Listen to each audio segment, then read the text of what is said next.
Yara Nation, kembali lagi di Yara Vlog bersama Mama Ucu.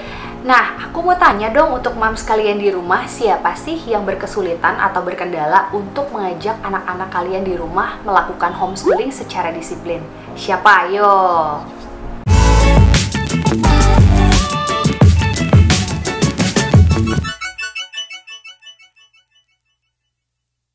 Nah, pada kesempatan kali ini aku mau share tentang cara school from home yang menarik untuk anak-anak agar mereka disiplin dan gak cepet bosen nih. Tapi sebelum kita lanjutin videonya, jangan lupa like, comment, dan subscribe supaya moms kalian gak ketinggalan konten-konten tentang parenting dari Yara Vlog. Jangan lupa ya di subscribe.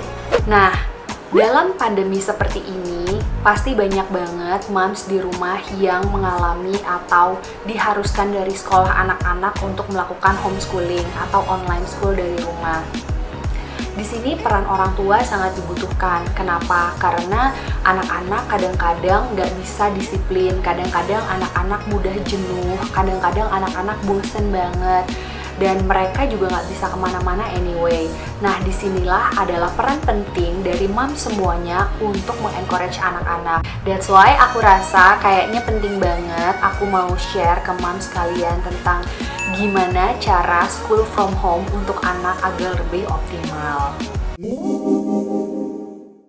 Poin pertama yang aku mau jelaskan di sini adalah set up your standard. Jangan terlalu tinggi, moms. Aku sendiri, aku pribadi, aku harus mengatur waktu. Aku harus mengurus rumah, making sure makanan oke, making sure rumah juga rapi, making sure kerjaan aku di kantor juga berjalan dengan lancar, dan juga making sure anak-anakku menjalankan school from home dengan baik dan disiplin. Dengan men-set up standar kamu untuk tidak terlalu tinggi, itu akan memanage ekspektasi kamu sendiri. Nah, kenapa aku berpikiran seperti itu? Karena aku simply nggak mau memaksakan Yara untuk always doing online school dari rumah ketika dia lagi nggak mood, ketika dia lagi bete, ketika dia lagi boring, atau simply karena dia belum ready.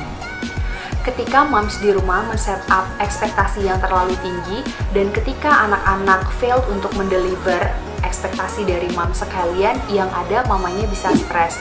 Nah, hal ini yang aku sangat hindari di rumah. Kenapa?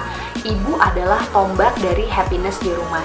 Jika ibunya di rumah stres, jika ibunya unhappy di rumah, nah, mood yang negatif ini akan berimpact dengan mood yang ada di rumah. Mamanya bisa marah-marah ke papanya, mamanya bisa marah-marah ke anaknya, mamanya bisa marah-marah ke mbak atau ke suster. Ini adalah hal yang sangat kita hindari di rumah. Jadi moms, pastikan set up ekspektasi kamu untuk tidak terlalu tinggi kepada anak. Nah, poin nomor 2, aku selalu berpikir tentang gimana cara school from home untuk anak yang lebih optimal, menarik, dan juga mengencourage mereka untuk disiplin. Nah, kuncinya adalah satu, kita akan mengajarkan anak kita disiplin. Kita kasih tahu schedule-nya Yara, in this case, jam berapa aja dia punya schedule untuk Zoom dengan teman-teman sekolahnya, dengan bisnis sekolahnya. Lalu kita pasang di schedule-nya dia. Hari ini Yara ada Zoom jam 8, jam 10, dan juga jam 12. Nah, setiap session aku selalu remind ke Yara, be ready 10 menit sebelum jam 8. Kenapa? Karena Yara harus ada waktu preparation.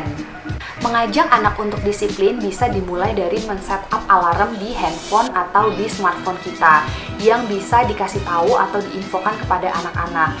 Yara, Mama set alarm ya, jam 8, jam 10, dan jam 12. Kalau alarmnya berbunyi, tandanya Yara harus sudah ready untuk Zoom bersama Miss dan teman-teman sekolah. Nah, setiap malamnya aku selalu bilang sama Yara, this is not a holiday. Ini adalah hari biasa. Cuma saja kita dalam keadaan pandemi di mana kita nggak bisa keluar rumah, jadi Yara nggak bisa sekolah. Jadi, malam hari Yara nggak boleh tidur kemalaman. Kalau tidurnya kemalaman, besok pagi bangunnya susah. Jadi, Yara nanti bisa telat Zoom-nya. Nah, kunci disiplin pada anak itu nggak mudah. Dan itu butuh waktu untuk membiasakan diri pada anak agar anak-anak juga bisa berdisiplin. Hanya saja memang peran orang tua di sini sangat penting. Jadi, moms sekalian, kembali lagi ke rule nomor 1, harus bersabar. Nah, poin ketiga menurut aku tentang gimana cara school from home untuk anak-anak agar mereka nggak merasa bosen atau merasa boring. Aku biasanya kalau udah ngeliat Yara moodnya lagi jelek atau moodnya lagi nggak oke untuk Zoom atau untuk Google Hangout dengan sekolah, aku biasanya set up rewards, Mom.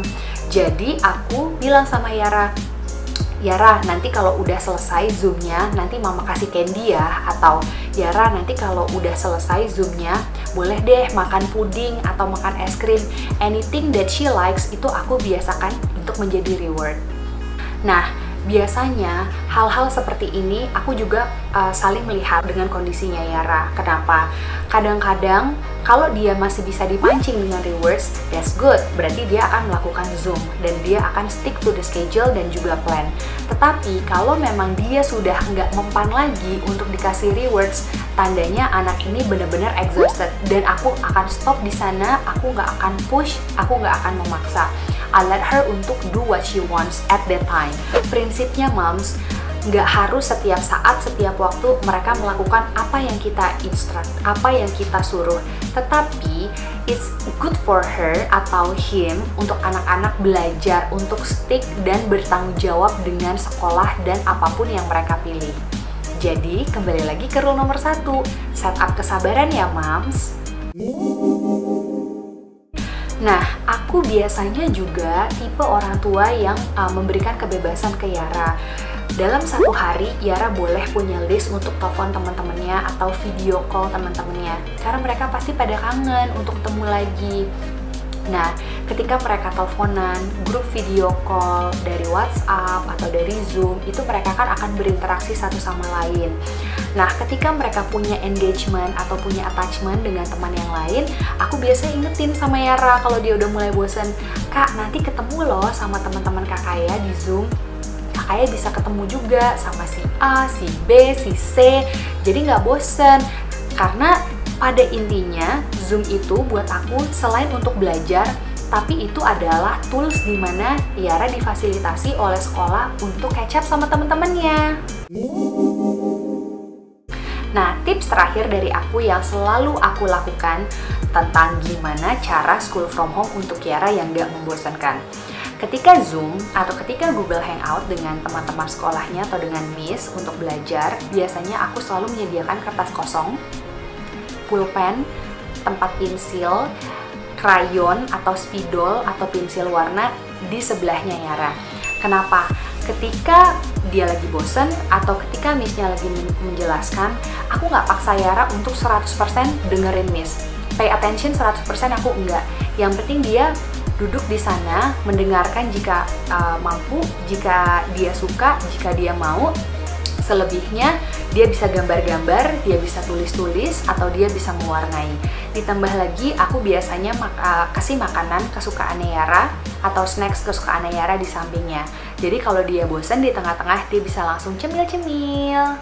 Nah, moms, itu tadi adalah tips dari aku tentang gimana cara school from home untuk anak yang optimal, supaya anaknya nggak bosen, supaya anaknya nggak boring dan nggak jenuh.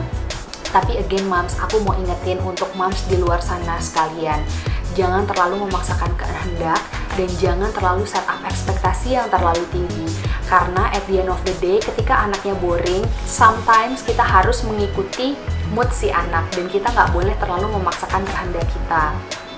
Semoga bermanfaat info dari aku, tips dari aku tentang cara school from home untuk anak di rumah. Kalau kamu suka konten-konten tentang parenting, jangan lupa like, komen, dan subscribe. Terus jangan lupa share ya di kolom komen di bawah kalau kamu tipe moms yang seperti apa nih untuk menanggapi school from home di rumah bersama anak.